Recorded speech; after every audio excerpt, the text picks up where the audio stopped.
Welcome to the Well Within radio podcast. I am your host, Shalina Litt. Welcome, Yanique. How can I not forget that name? That's a beautiful name. Thank you. Thank you. So, Miss Bold and Beautiful. I love it. I love it. I had the pleasure of meeting you at an event, and you know what? Like, you really struck a chord with me in my heart. Yeah. When you shared about what femininity was, right? Oh, yeah. Yeah. I don't think I can remember. That session. Exactly you what said. I said. Take time. Like, have some, wait, what was the word? Begin with S. Sensuality. Yes. And I just said, yeah, you're so right. So, for those people that don't know you, do introduce yourself and what it is that you do. Oh gosh, where do I start? So most people might know me as a nail technician, beauty therapist. So my name is Yanique Taylor. So by profession, I'm a nail technician, beauty therapist, and I've recently done a course in pastry, becoming a pastry chef. Ooh. Haven't started it as a career as yet, but that's something on my agenda. I am living with HIV. I've just currently written my book, which is called SHAMELESS My Naked Truth. And I've recently started 2 radio shows. One is the My Naked Truth show, and the other one is called the HIV Positive show, where we talk about all things sexual health. Honestly, I was taken back when you shared it, because I think for me, I felt so emotional because I thought, oh God, I love you for doing that. Yeah. Not only are you sharing it, you're connecting with a community, you're normalizing, these stereotypical ideas about people that have got HIV. Yeah. So I needed to say it again, but with confidence. You got a book out? Yeah. What? Can we make some noise? It's amazing. Yeah. So when did you decide to write the book? Oh, that's a good question. I think I'm still deciding. No, but yeah, I decided to write the book probably about 3-4 years ago, because it's been out since last year, because it came out 2024. And then prior to that, I was still deciding because that's not my only book, but I just never wanted to write a memoir of my story. So always, my first book was about confidence and how I manage my confidence. And then I've done some journals, art therapy journals, because I do art therapy as well. Art therapy? Yeah, art therapy. And so I was kind of straining from doing it. And then my friend, which is also my publisher, Marcia M. Spence, she encouraged me to, write the book. She said, yeah, your story will be so powerful, blah, blah, blah. But it took me a time. And then 3 years ago, I decided to start. It was like a challenge that I was doing. And it's to start writing your book. Challenge, do the first draft of 3,000 words and join the challenge. And that's where it started from. And so, yeah, that's how and I started to think about my diagnosis, started to be in certain situations where I noticed that, I was the only Black Caribbean Christian woman living with HIV. No one else is talking about it. And it's like, why isn't it talked about? So even that kind of ignited me more to write the book. And then with the support of my publisher and a few friends, I just decided to write. Yeah, and so grateful that you did, because you've just touched on so many, reasons why we need to hear it. What the Jamaican cultural, perception is, what the Christian perception is. You know what I mean? Yeah. And so, can you tell us a little bit about, that journey? I mean, I can't imagine, I don't know if you heard of EastEnders. Yeah. So when I was a kid, they had this character on EastEnders, and he had HIV. So it was already injected, this idea of what life is going to be like. But I think fast forward, things have really changed. So what was a little bit, if you don't mind sharing, from the beginning when you found out And how has the support been along the way? So when I first found out, it was shocking. I thought it was the end of my life. All the worst things just came showing down. At the time, I was engaged to get married. So what had happened? Oh, great! Yeah. I wasn't ready for that because I was like, well, I'll be ready to take a baseball to somebody, Yeah. But what? Yeah. So at the time when I found out, I was engaged to get married, and that was one of the reasons why I took the. Well, that wasn't the reason why I took the test. What happened was I went in. We were talking about having more children. So I went into the doctors to take out my implant. Now I normally wear implants because of my heavy periods over the years, and it's something that's helped to help with my period. Yeah, to help with my period. So I'm always on contraceptive. So went into the doctors to take that out, and then he just simply asked me, would you like to do a HIV test? Which I just said, okay. Not thinking anything of it. Yeah. And yeah, we took the test. Well, the doctor took the test. And then within 2 weeks, I got the phone call to say I have to come in. There's something that they need to tell me. I wasn't thinking anything on that. I was thinking, I remember what that I went in to do, and I did a test. And I was just thinking they probably pick up on something else, not HIV. So when I went in, and the nurse said to me, well, unfortunately, you have HIV. You're HIV positive. It's like, when they say in the movie when you're watching movies sometime and people get a diagnosis, especially cancer, and everything around them stops and it slows down. Yeah. That was it for me, because she was there talking, but I wasn't hearing anything else that she was saying after that. So, so that was it for me. And it was just like all kind of emotions coming in at once. Heartbreak, feeling disgust, feeling like that's the end of my world, death, everything just came flooding in. I saw my daughter's face, my mom's face. So did they hear or? No, but I'm just seeing their faces, because it's like in your little moment. It's like a flash of life, and it's like going, well, let's say probably I was going through a death experience. I don't know, because that's how I felt. Like everything ended. And and then the nurse, she was like, have you got a partner? And I says yes. And she was like, oh, do you want to tell them? And I was like, no, how do I tell somebody this? And then she just asked if I wanted her to tell, and I was like, yeah. And that's what happened. And obviously he decided that he still want to get married, still want to have the relationship and everything. And so we did get married and everything. But so that's all. And that was like 9 years ago. Okay. I got the diagnosis, and we did get married. We're still not married, because I get to realize after a while that was just trauma bonding. And a whole lot of different things was going on. But Okay. Yeah. But beautiful in one aspect. I think that still wanted to get married, and and that could have been, I think that's people's biggest fears. Isn't it? Is that, oh my God, people are just gonna, and you probably immediately thought, rejection. Because you're not good. It's like you're not good anymore. And that's how I was feeling at the time.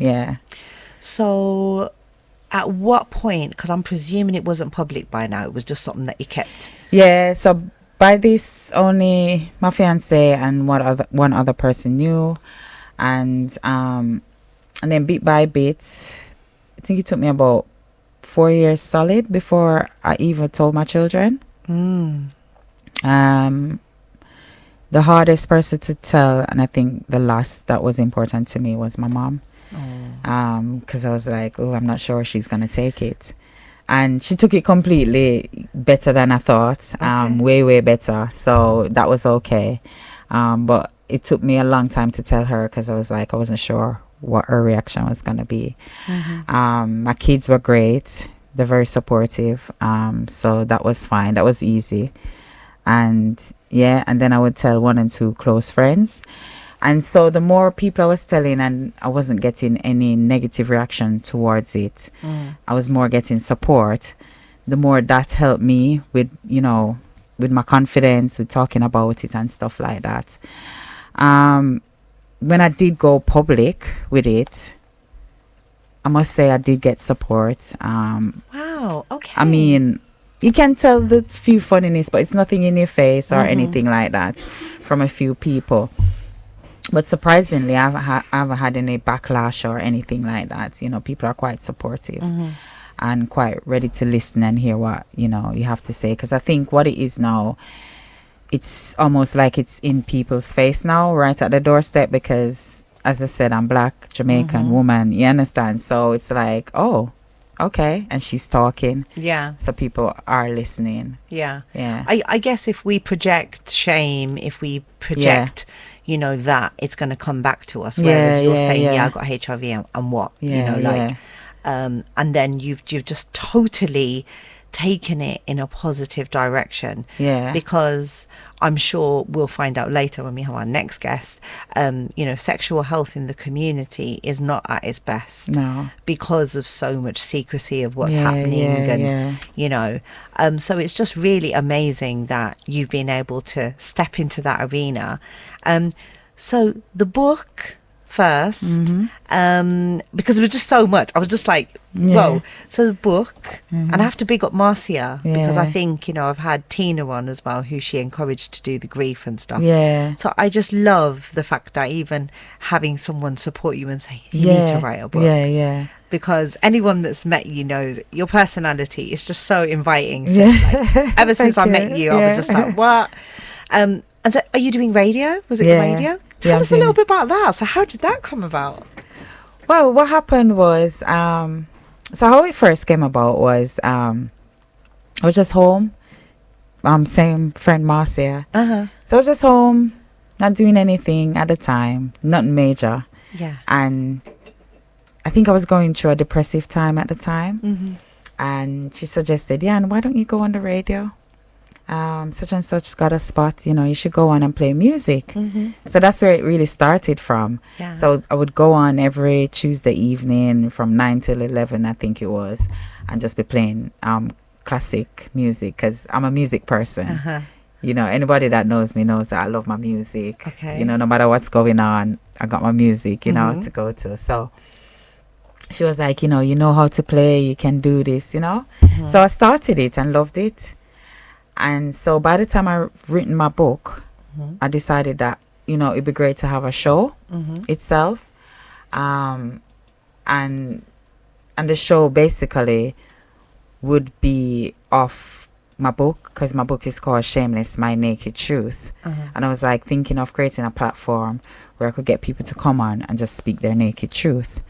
And yeah, so off the back of the book, I decided to do that. And then from there, we started the radio show as well called HIV Positive Show with Jara and Chido. And then, were they your co-hosts? Yeah, and then the My Naked Truth show I do with Audrey Jackson. So we do that like every last Thursday of the month. And then the HIV Positive show is every second Friday of the month. Okay. So yeah. And how was the response to that then? So the radio. Yeah, well, I mean the HIV one particularly. You know. No, it's good. We get good reviews on it because everybody's like, it's so educational because nobody's talking about sex, especially sexually transmitted diseases, so or infections. So I think it's a refresher for people as well. They're learning a lot because there's a lot. Even I'm learning just being around with Jara because she's in the medical field where that's what she deals with, sexual health. So I'm even learning as well as everybody else. So it's quite exciting. I will get good reviews on it as well. And people are, you know, wanting for the next show to come. But unfortunately, we can only do it once a month now. So at the moment, so yeah. So that's what we can provide. Wow. So going a little bit back, if you don't mind, like what is a typical day like for someone who's got HIV? You know, like, is it just like everyone else's, or, you know, like what are the medical advancements? Because it's a dark area for me, and like I said, I'm probably in the 1990s, you know, caught up with, you know, like I think when we hear HIV, oh my God, there's no cure. Yeah, you know, you're gonna die. You can't be with anybody. You can't have any relationships. You can't have kids anymore. Yeah, all these things. but you can have a normal life. When I say normal life, I mean there are many people out there who have relationships who are HIV positive and the partner is negative, and they can still have a relationship with them without passing on the infection, the virus, or passing it on to their children. And that's because with medication now, it lowers the viral load, so it lowers the virus in the body to the point where it's undetectable. So if it's undetectable, it's untransmittable, so I can't transmit. So now I'm in a stage where I can't transmit the disease to anybody. So I can have unprotected sex, I can have children if I want to, so I can basically have a normal relationship with anybody. So, and I have to take my medication once a day. And so it's one tablet once a day. I mean, when I first started, it's not as bad as a lot of people, because people used to take loads of medication. But when I first started, I had to take like about 2. And then now they've condensed it down into 1. I mean, they've got the injection now that you can take, as well as the tablets. So it comes in different, it depends what people want now for when taking the medication. They've got what we call PrEP as well. So if you're somebody who,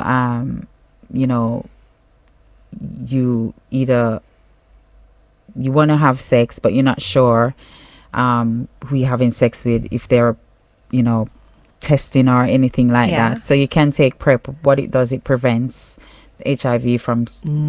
prevents you from catching HIV. So it's called PrEP. So people who who know that they're out there having sex and it's not protected, they go on PrEP. So it is for people who are not HIV positive, so HIV negative. That is, I feel an alleviation just from hearing that, really, honestly. Because it's something you can take the day after, the morning after. It's like the morning after as well, you can take it. Or you can continuously be on. I think I don't think it's out yet, but they're talking about like an injection for the year that you would take, and it's part of PrEP, and it would just protect you for the whole year. So if anyone's listening to this and that they're worried about HIV, what would you recommend to them? What's the first point of call that they should do in terms of taking action? Get tested. Go to the doctor. Go to the sexual health clinic. The sexual health clinic, I mean, there's in Birmingham Umbrella. In Walsall, you've got the Walsall Sexual Health Clinic. You've got one in, they're around. So it's a matter of Googling and seeing where they are. Get tested, because that's the only way you're going to know what your status is. And if you are HIV positive or anything else positive, you have the support, which is really, the doctors and nurses are really, really good. And then if you're not HIV positive or whatever else it is that's going on, then you still get guidance on what to do to continue protecting yourself or to better protect yourself moving forward. So, the main aim is to get tested. That's Absolutely. it, So, since the show is all about holistic well-being, what does holistic well-being look like for you? Or a well-being? Have you got a routine? How do you stay so positive? I spend time with myself. Say it again. I spend time with myself. Do you know what? The older I get, that's what I'm starting to do. I love it. I spend a lot of time with myself. Sleep, rest. Because I don't think we realize how important rest is, especially as we get older. How important it is to just stop and breathe. Say it again. And nothing is wrong, because my self-care would be just being at home, being by myself, being positive, listening to some nice music. Probably if I feel like cooking, I cook. If not, I do a takeaway and just chilling. Chilling my mind, chilling my body. As you know, I always talk about being sensual. So it's just that getting in that moment and just feeling myself. Absolutely. I love it. That session really impacted my whole view on femininity. Like, I was like, it just made me question everything about who I am, So I totally get that. Have you tried breathwork? Yes. Yes? Yes, Wicked. I have. You've been... And I've got my necklace, meditation necklace. Oi, Yeah. I love it. Okay, and so you've got the radio show, the book, and then, did you say the artwork? Yes, I do art therapy as well. Okay. So sometimes I get booked in to do different sessions with different ladies. Yeah. And they just do art. So many... Just let their creativity come out. Yeah. Creativity is such a big one. Yeah, it's yeah. so, underestimated. Like, I just say, like, with people that I work with, sing, dance, paint, you know, act. Do something with your mind. Yeah, it's such an outlet. Dancing, all of these things. It's good. It's good for the mind. We can break the rules. Yeah. Absolutely. Yeah. Someone's like, I can hear you on the radio. Yeah. Okay, and if anybody wants to get in touch with you, how do they get in touch with you? Okay, so I'm on socials. My socials is Miss Bold and Beautiful. I know on Instagram it's Miss Bold and Beautiful 1979. I think the rest is just Miss Bold and Beautiful. Yeah, that's it. And the book is the book is out. on Amazon. It's called Shameless, My Naked Truth. Okay. Yeah, I think that's it. I love the title. Yeah, Shameless. Because I was like, I have to go shameless. Yeah. So I literally opened up myself in the book, just telling I was hoping you the brought naked it and truth, you could read the some. naked truth. Did you bring it? No. Oh, what? I didn't. You should have brought it. I wasn't thinking, because I was thinking, how long am I going to be on there? Yeah. I'm not sure, so yeah. Honestly, I can imagine so many people are just so grateful for, you being who you are, and I think... Hopefully, yeah. No, I think so, because you haven't just made it being about, I'm a person who's got HIV. You've just, you do so much that it kind of like takes it away. And the truth is, you're saying it's not a thing. It's not a thing that people make it a thing, Yeah, it's just like I've been being a diabetic, it's just like with anything else, and it affects something that's important to all of us, which is sex. Sex while we're here. We have sex as a human race. So it's something that's part of it. So it's not like it picks and chooses whoever it happens to. It can happen to any one of us at any time. It can be with somebody that you trust. People think, because I'm in a marriage, it can't happen to me, or because I'm in a steady relation or committed relationship, it can't happen to me. But it just takes one person to slip, to make that mistake, and then before you know it, So as I was saying, the main thing is just get tested, whether you're married, whether you haven't had sex for the last 20 years, because you can have HIV in your body for how many years and still don't have any symptoms or anything.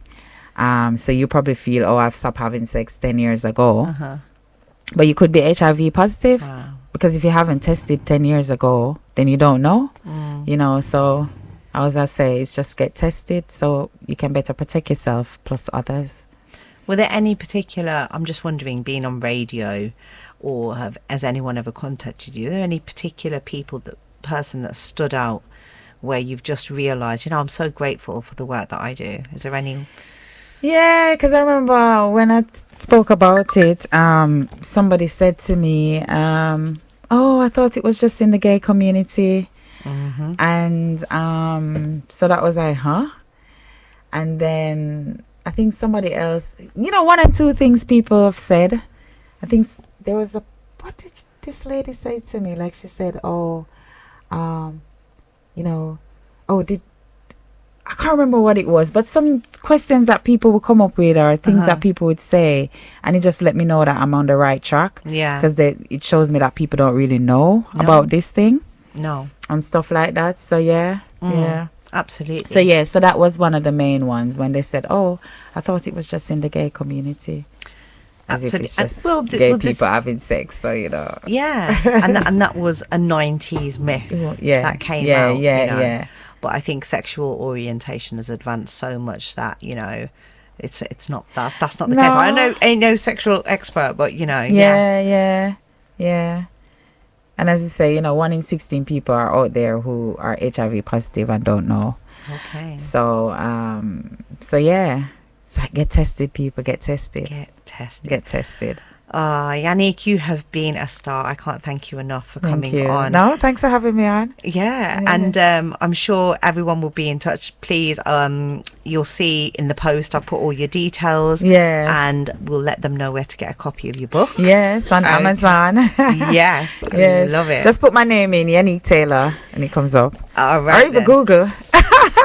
Seriously, I'm gonna make sure Yeah, I get if a copy. if you Google me, you'll probably just see it comes up. Yeah. And where to go to get the book. Yeah, love that, honestly.